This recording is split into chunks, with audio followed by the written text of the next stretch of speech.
Hello everyone and welcome to another guide for Immersive Engineering. And today we'll be going over the engineering villager and the engineer's house.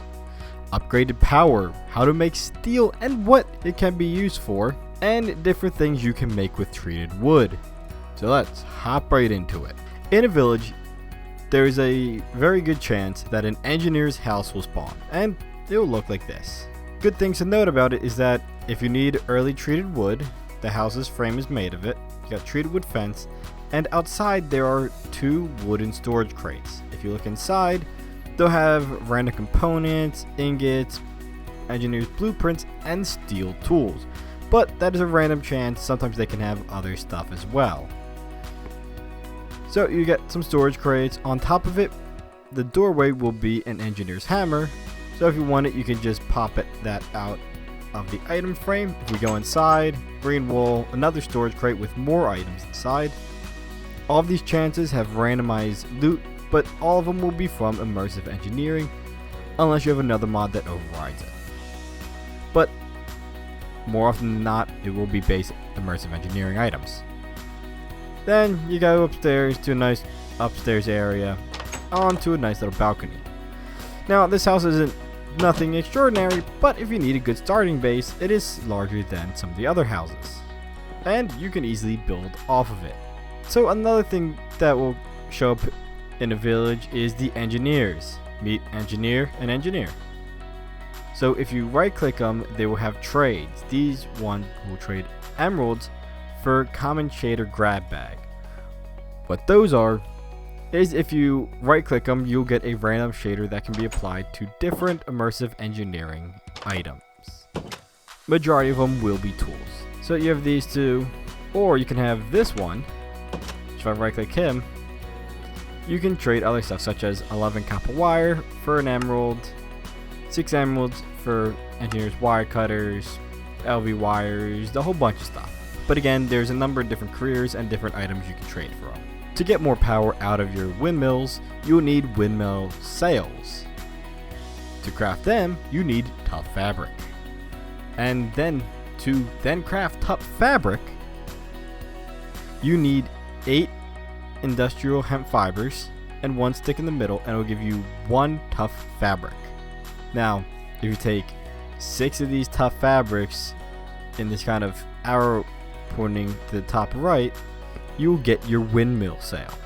And then you need 8 windmill sails to get a fully upgraded windmill. Now, to do the math, you'll need 48 tough fabric, and you'll need 384 hemp fibers to make a fully upgraded windmill. That's very expensive, and you get all of those from your industrial hemp fields. Make sure you have them run over time, because tough fabric will be used in couple other recipes in later videos. Now that you have your windmill sails, this is what they will look like on your windmills. Now, if you're wondering, if we come over here and look at this one, they will actually spin faster, and with that they would then generate more power. So my tests show that a fully upgraded windmill will actually produce 3 times as much power as a normal one, or 45 IF per tick. To make steel, you'll need a blast furnace, and it is constructed similar to the coke oven. You'll need blast bricks, and to craft those, you'll need 1 blaze powder in the center, with 4 nether bricks, 1 in each corner, and then 4 clay bricks in the 4 remaining sides. And this will give you 3 blast bricks. Like I said, this will give you a crude blast furnace, and it is made, just like I said before, exactly like the coke oven. Now, how this is used is after you activate it with your engineer's hammer, you can right click it. Now that you have this up, the way this will work is if you take your iron, you put it in this top left section here, and then you need to power it. There are 2 different ways you can make steel. Is with coal coke or just normal coal. If you use coal coke, 1 of them will equal, and 1 iron ingot will equal 1 steel. If you use coal, it takes 2 coal and 1 iron ingot to make 1 steel. So you will most likely, and I highly recommend using coal coke, just because of how much it saves. You put that in, and then after a little while, this will process, giving you steel.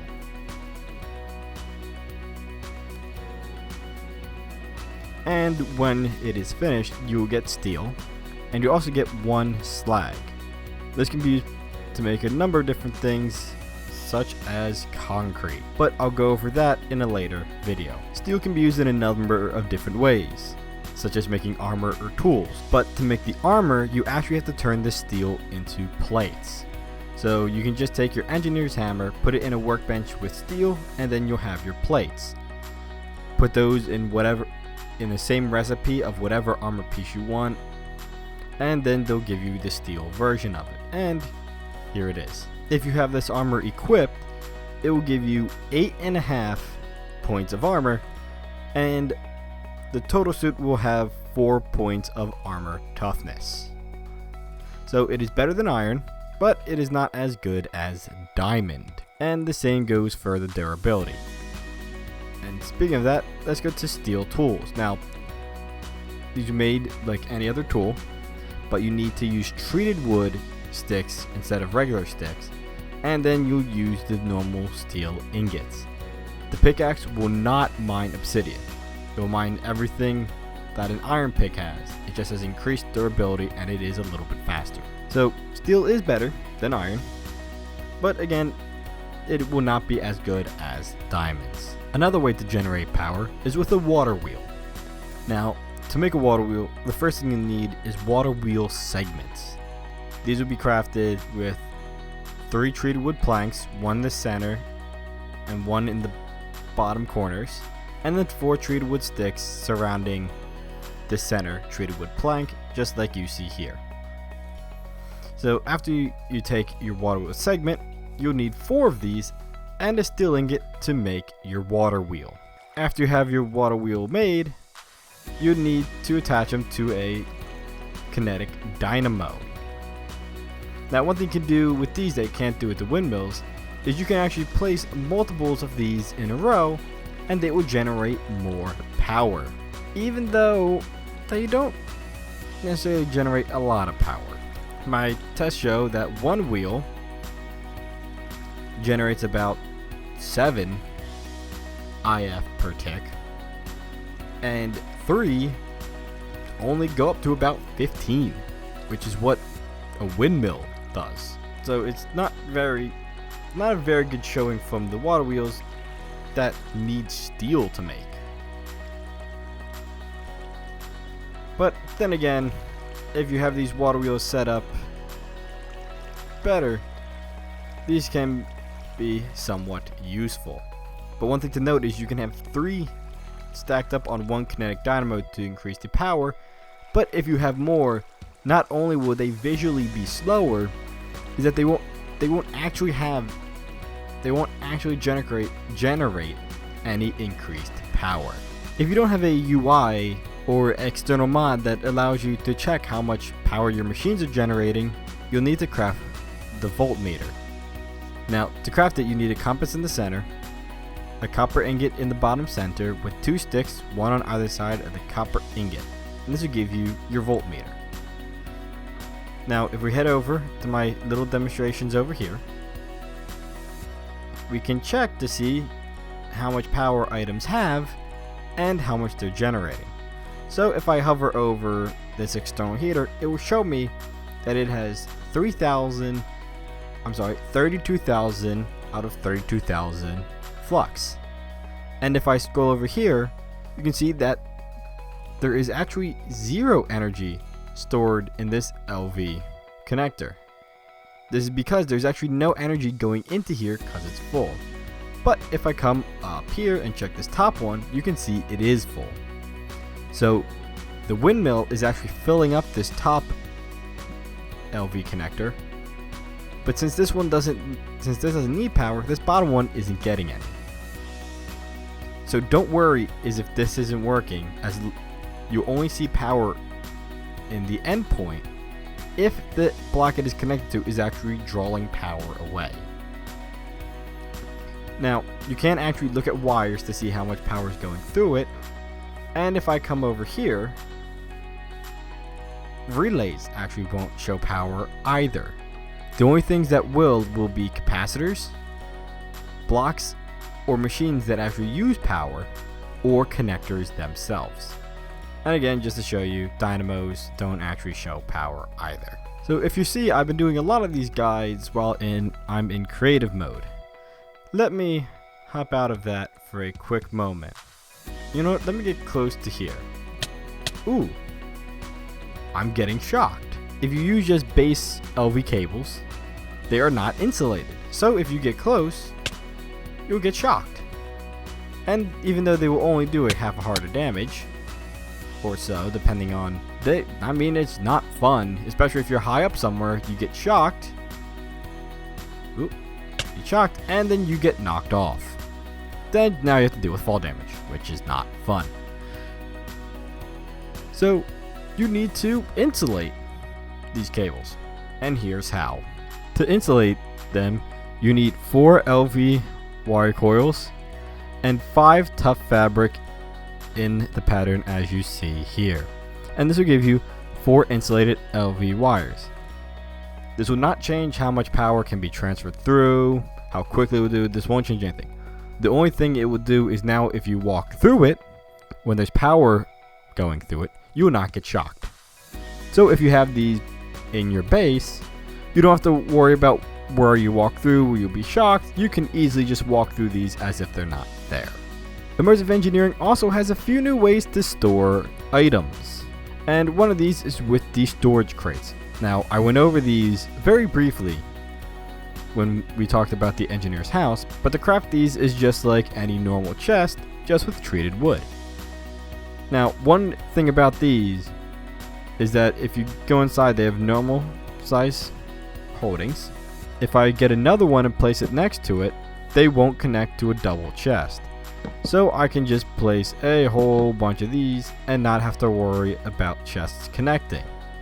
Now, if you do want the larger chests, it kind of stinks, but there is one more good thing about these. So I'll take these, I'll just dump my entire inventory in there. Let me switch over to survival, and you know what, let me break this chest. So now I have this crate in my inventory. Let me bring it up over here to my good armor stand friend. Place it down, take it out, and you can see all my items are still in here. So if you break treated wood crates, all of your items stay inside, which makes moving bases or just moving large batches of items around a lot easier. The next item we will go over is the wooden barrel.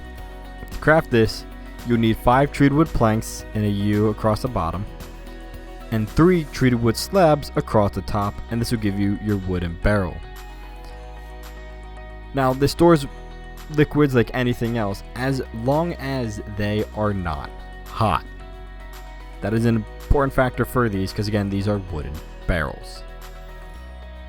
So what these do is they will hold up to 12 buckets of any single liquid type, and they can be piped in and out of. So if I take my engineer's hammer, right, go to the top here, right click, out, nope, or in. And if I go below it, it's the same, out, nothing, or in.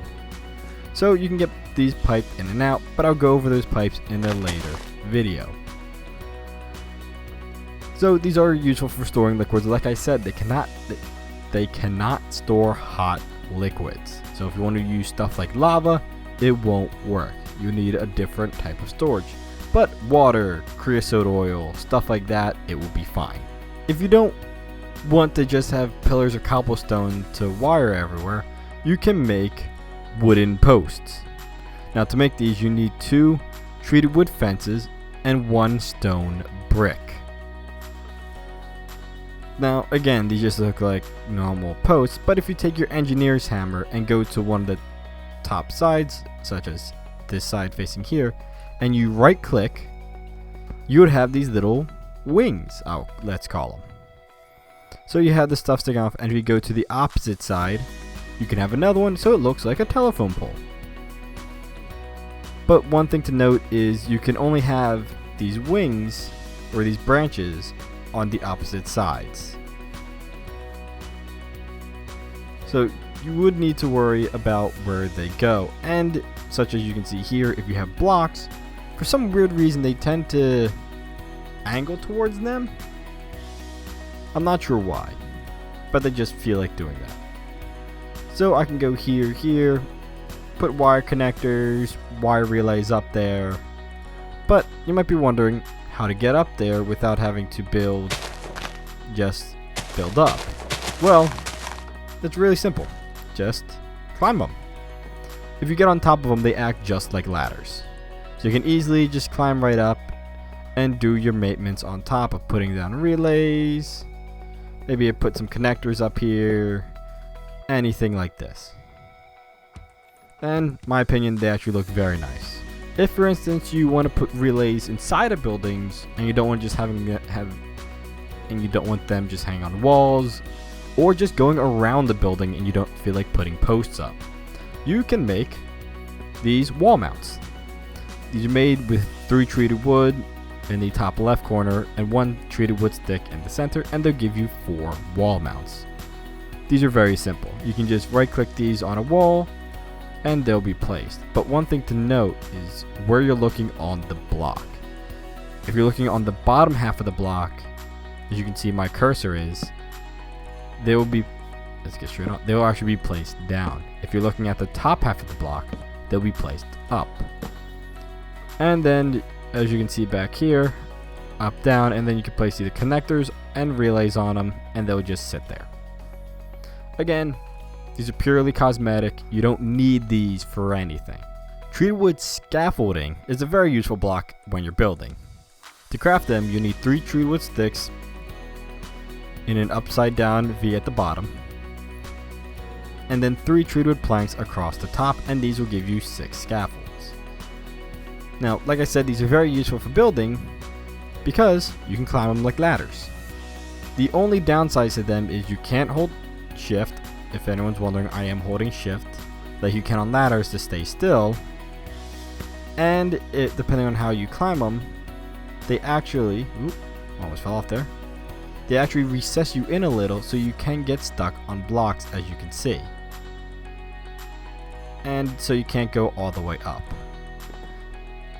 But again, they actually look very nice. In my personal opinion, they look better than just having ladders everywhere.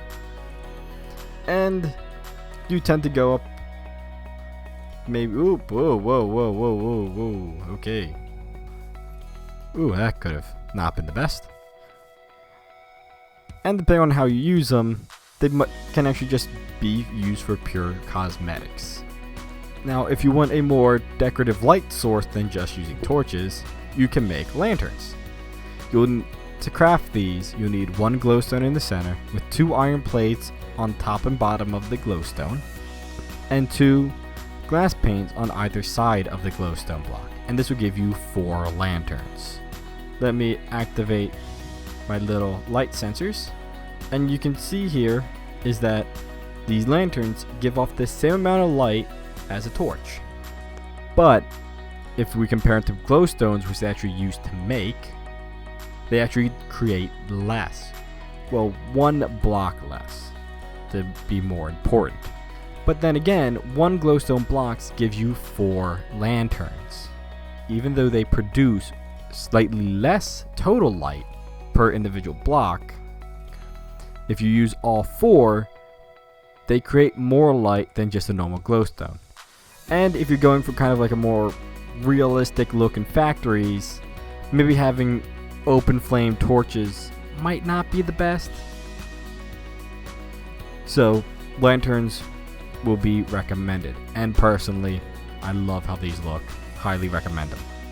So to go over a couple other things, you can have our fully upgraded windmills here, going into this wire relay, into this connector that feeds into this very nicely and proportionally made shack to feed into these LV capacitors. And since I am using insulated wires, I can just easily walk around in here and not have to worry about being zapped. So as you can see, that's weird. Everything seems to plugged in, but we don't actually have power coming into this building. Well, that's all has to do with these wire connectors. If you want, you can just feed from that relay, have this open block here, into this relay, and then into here. But then you just have that kind of an open block with a wire going through. To make it look better, you can do a feed through. So all you need is 2 wire connectors, one on this side of the block and one on the other. Take your engineer's hammer and make sure you have your connector highlighted. All you have to do is then right click that brown box up here. And now if we take our voltmeter now, you can see that our little crates here, our capacitors, are starting to fill with power. We check our connectors here, we'll see that we are getting power in all of these, and occasionally they go up when they get power. So these feed-throughs are useful when you have external power going through walls. Instead of just having holes in your buildings, you can use 2 connectors and have feed-throughs. Now you have all you need to continue your journey through immersive engineering. That is all I have for you today. If you enjoyed the video, please leave a like and subscribe for more Minecraft guides and the occasional other video. Thank you all for watching and have a good day. Bye!